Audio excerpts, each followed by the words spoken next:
اور صحابہ کرام علیہم رضوان کی معراج یہ تھی کہ رب ذوالجلال کی رضا ان کے ساتھ تھی، اللہ کے آخری رسول علیہ السلام ان کے ساتھ تھے، اور رب ذوالجلال نے 5000 فرشتوں کو بھیج کر صحابہ کرام علیہم رضوان کی مدد کی۔ ادھر نبی رحمت صلی اللہ علیہ وسلم نے اللہ کے دربار میں عرض کی، اے اللہ اگر آج یہ لوگ جن کو میں لے کر بدر میں آ گیا ہوں، اگر آج یہ ختم ہو گئے، اگر آج یہ شہید ہو گئے تو قیامت تک تیرا نام لینے والا کوئی نہیں ہوگا۔ تو یہ بات ہمارے آقا علیہ السلام کی ختم نبوت کی بھی دلیل ہے، کیونکہ سرکار معظم علیہ السلام سے پہلے عیسیٰ علیہ السلام تک کسی نبی نے یہ نہیں کہا کہ اللہ اے یہ میرے حواری اور یہ میرے صحابی ہیں، اگر یہ شہید ہو گئے تو پھر تیرا نام لینے والا کوئی نہیں ہوگا، کیونکہ انبیاء کو پتہ تھا کہ نبوت کا دروازہ کھلا ہے اور میرے بعد دوسرے نبی آئیں گے اور وہ تبلیغ کریں گے، پھر اگلے نبی آئیں گے وہ تبلیغ کریں گے، جبکہ ہمارے آقا صلی اللہ علیہ وسلم اللہ کے آخری نبی ہیں۔ اب سرکار معظم علیہ السلام کے صحابہ اگر شہید ہو جاتے تو اب سرکار کے بعد تو چونکہ نبی آنا کوئی نہیں تھا، تو قیامت تک لوگوں کو ہدایت نہیں مل سکتی تھی۔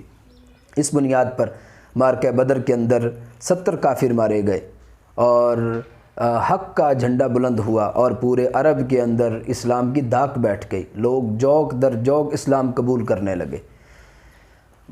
غزوہ بدر کے اندر بہت سارے ایمان افروز واقعات بھی رونما ہوئے، جن میں مثال کے طور پہ نبی علیہ السلام جس وقت صف درست فرما رہے تھے تو سرکار کے صحابی حضرت سواد رضی اللہ تعالیٰ عنہ تھے۔ نبی علیہ السلام فرمایا آپ صف کے اندر ہو جائیں، اور ان کے بدن پہ کپڑا نہیں تھا، سرکار نے چھڑی لگائی تو عرض کیا یا رسول اللہ سے میں قصاص چاہتا ہوں، تو نبی علیہ السلام نے فرمایا کہ تم قصاص لے لو۔ عرض کیا یا رسول اللہ سے میرا بدن تو ننگا تھا، یعنی میرے اوپر قمیض نہیں تھی، تو رسول کریم علیہ السلام نے جس وقت اپنی قمیض کو اٹھایا تو وہ سرکار معظم علیہ السلام کے پیکر انور کے ساتھ لگ گئے اور کہ یا رسول اللہ میری کیا مجال میں آپ سے بدلہ لوں، میں تو چاہتا تھا کہ موت سے پہلے ایک دفعہ میرا جسم آپ کے پیکر پر نور کے ساتھ مس ہو جائے۔ یہ محبت تھی، یہ ان کی محبت تھی اتنی صحابہ کرام علیہم رضوان کی۔ اس کے ساتھ ساتھ حضرت عبد الرحمن بن عوف رضی اللہ تعالیٰ عنہ کہتے ہیں کہ میں نے دیکھا کہ میرے دونوں طرف چھوٹے چھوٹے بچے کھڑے تھے، دائیں طرف بھی اور بائیں طرف بھی، اور میں نے سوچا کہ یہ ساڑھیں میری تو بڑی کمزور ہیں۔ کہتے میں سوچ رہا تھا کہ اتنے میں ایک بچے نے مجھے بلایا اور کہا چچا ابو جہل کون ہے؟ وہ انصاری بچے تھے، تو میں نے کہا کہ بیٹا تم نے ابو جہل کو کیا کہنا ہے؟ تو انہوں نے کہا کہ سنا ہے وہ ہمارے نبی علیہ السلام کی شان میں توہین کرتا ہے، تو میں اس کی گردن اڑاؤں گا۔ تو حضرت عبد الرحمن بن عوف رضی اللہ عنہ کہتے ہیں میں نے ابو جہل کی طرف اشارہ کیا، کہتے ابھی یہ بات ہو رہی تھی کہ دوسری طرف والے بچے نے مجھے بلایا اور کہا چچا ابو جہل کون ہے؟ میں نے اس سے بھی وہی پوچھا اور اس نے بھی وہی جواب دیا۔ یہ حضرت معاذ اور معوذ رضی اللہ تعالیٰ عنہما تھے۔ حضرت عبد الرحمن بن عوف نے جیسے ہی اشارہ کیا تو یہ ٹوٹ پڑے ابو جہل پر اور انہوں نے اسے لہو لہان کر دیا۔ حضرت معاذ رضی اللہ تعالیٰ عنہ کی جو بازو ہے یہ کٹ گئی، تو سرکار کی بارگاہ میں حاضر اور کہ یا رسول اللہ صلی اللہ علیہ وسلم گستاخ کا تو کام کر دیا ہے لیکن بازو ٹوٹ گئی ہے، بازو کٹ گئی میری۔ تو ہمارے کریم آقا علیہ السلام نے اپنا لعاب لگا کر بازو کو جوڑا تو یوں محسوس ہوا جیسے کبھی کٹی ہی نہیں تھی۔ اور حضرت معاذ رضی اللہ تعالیٰ عنہ حضرت عثمان غنی رضی اللہ تعالیٰ عنہ کے دور تک زندہ رہے اور بالکل ان کی بازو درست تھی۔ اسی طرح بخاری شریف میں حدیث ہے نبی علیہ السلام کے علم مقدس کے حوالے سے، حضرت سعد رضی اللہ تعالیٰ عنہ یہ مکہ میں جس وقت جاتے تھے تو امیہ کے گھر ٹھہرتے تھے، اور امیہ جب مدینہ آتا تھا تو حضرت سعد کے گھر ٹھہرتا تھا۔ ایک دن حضرت سعد رضی اللہ تعالیٰ عنہ مکہ شریف گئے اور امیہ گھر ٹھہرے اور اس سے کہا کہ امیہ کوئی ایسا وقت تلاش کرو کہ حرم میں کوئی نہ ہو اور میں طواف کر لوں۔ تو دوپہر کا وقت انہوں نے منتخب کیا۔ حضرت سعد رضی اللہ تعالیٰ عنہ امیہ کے ساتھ طواف کر رہے تھے تو ابو جہل بھی آ گیا۔ اس نے کہا یہ کون ہے جو طواف کر رہا ہے؟ دیکھا تو ساتھ تھے، کہنے لگا کہ انہوں نے تو محمد صلی اللہ علیہ وسلم کو پناہ دی اور بغیر خوف و خطر کے ہی یہ طواف کر رہے ہیں۔ تو حضرت سعد رضی اللہ تعالیٰ عنہ نے اپنی پرجلال آواز میں کہا ابو جہل اگر تو نے مجھے طواف سے روکا تو اللہ کی قسم میں تیری تجارت بند کر دوں گا، کیونکہ ان کی تجارت مدینہ شریف کے راستے سے ہوتی تھی۔ تو امیہ کہنے لگا اے سعد خاموش رہیں، یہ تو پوری وادی کا سردار ہے۔ تو سعد رضی اللہ تعالیٰ عنہ کو جلال آ گیا، فرمان لگا تو بھی چپ کر، اللہ کی قسم میں نے اپنے رسول علیہ السلام سے سنا ہے، میرے نبی علیہ السلام نے فرمایا کہ وہ تجھے قتل کریں گے۔ کہا کیا مکہ میں کریں گے؟ کہا یہ نہیں کہا لیکن یہ فرمایا کہ قتل کریں گے۔ اب وہ کافر ہونے کے باوجود بھی اس کا یہ نظریہ تھا کہ محمد مصطفیٰ علیہ الصلوۃ والسلام جو کہتے ہیں ویسے ہوتا ہے، اور اللہ نے ان کو اتنے علوم عطا کیے ہوئے ہیں۔ تو اس نے گھر جا کے بیوی کو بتایا۔ اب جس وقت بدر کا مارکہ ہوا تو یہ نہیں نکل رہا تھا، کیونکہ اس نے کہا تھا میں مکے سے نکلوں گا ہی نہیں، جب نکلوں گا نہیں تو وہ مجھے ماریں گے نہیں۔ تو ابو جہل نے کہا ابھی تو تیار کیوں نہیں ہو رہا، تو حالانکہ سردار ہے، تو نہیں جائے گا تو کون جائے گا؟ تو یہ تیاری جب کرنے لگا تو اس کی بیوی کہنے لگی وہ تو اپنے مدینہ شریف والے بھائی کی بات بھول گیا ہے؟ کہنے لگا نہیں میں بھولا نہیں ہوں، لیکن یہ ہے کہ میں پیچھے پیچھے رہوں گا اور ان کو باہر نکال کے واپس آ جاؤں گا، لیکن وہ زبان جس کو سب کن کی کنجی کہیں اس کی نافذ حکومت پہ لاکھوں سلام۔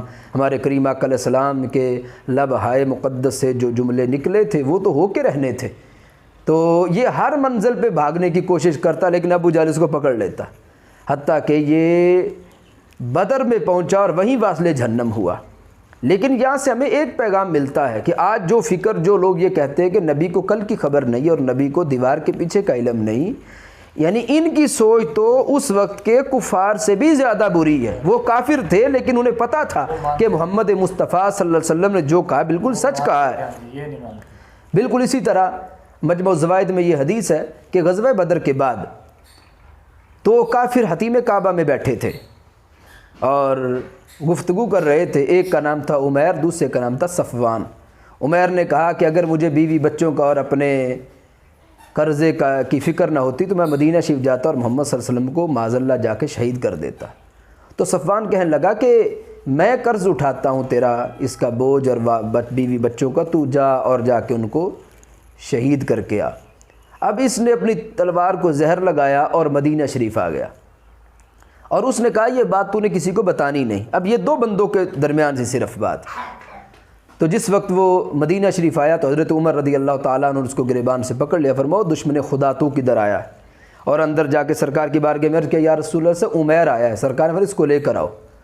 اس کو سرکار کی بارگاہ میں پیش کیا گیا تو نبی علیہ السلام نے فرمایا کیوں آئے ہو؟ کہنے لگا میں تو اپنے بیٹے کے فدیے کے لیے آیا ہوں، چھڑانے آیا ہوں۔ نبی علیہ السلام نے فرمایا یہ تیرے گلے میں تلوار کیسی ہے؟ کہنے لگا کہ ان تلواروں نے ہمیں کیا فائدہ دیا کہ جس کی وجہ سے ہمارے بڑے بڑے رؤساء مارے گئے بدر کے اندر؟ تو ہمارے آقا علیہ السلام فرمایا عمیر تو بتاتا ہے کہ میں بتاؤں؟ پھر سرکار نے خود فرمایا تو اور صفوان دونوں بیٹھے تھے حتیم کعبہ میں، اور تو نے کہا تھا مجھے بیوی بچوں کا اور قرض کا خیال نہ ہوتا، مدینہ جاتا محمد صلی اللہ علیہ وسلم کو شہید کرتا۔ اور صفوان نے کہا بوجھ میں اٹھاتا ہوں، تو جا کے شہید کر کے آ، تو اس نیت سے آیا ہے۔